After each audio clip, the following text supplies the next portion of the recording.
on est libre, on est indépendant, on n'a de compte à rendre à personne d'autre qu'à ses clients.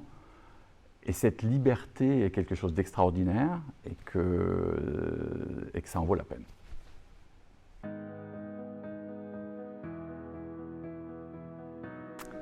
Alors, je m'appelle Marc Comina et j'ai fait des études de lettres à l'Université de Lausanne.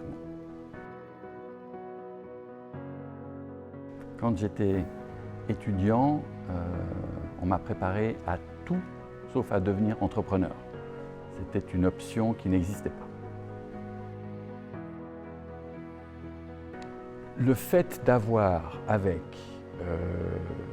un bagage de lettreux, un téléphone portable et un ordinateur, la possibilité finalement de vendre du conseil, de l'intelligence et d'en faire son gagne-pain et de gagner sa vie, c'est quand même une énorme satisfaction aussi.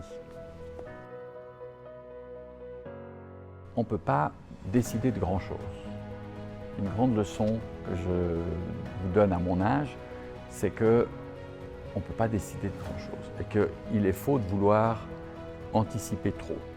Laissez-vous porter par les opportunités que la vie vous présente. Donc ça, c'est la plus grande chose. Ça ne sert à rien de vouloir de tirer des plans sur la comète. Laissez-vous porter par les opportunités que la vie vous présente. La grande difficulté, ce n'est pas d'avoir une idée, ce n'est pas d'imaginer qu'on pourrait faire telle ou telle activité, c'est de trouver un premier client. Et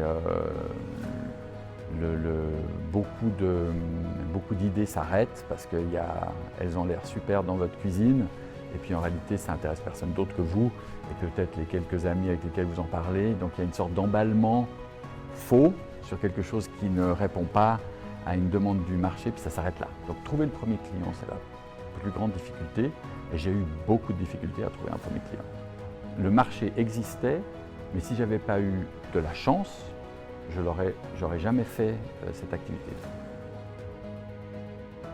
Très peu de gens ont une vie qui a consisté à 16 ans à savoir ce qu'ils voulaient faire, à 18 ans à faire des études correspondantes, puis à 23 ans à commencer ce métier.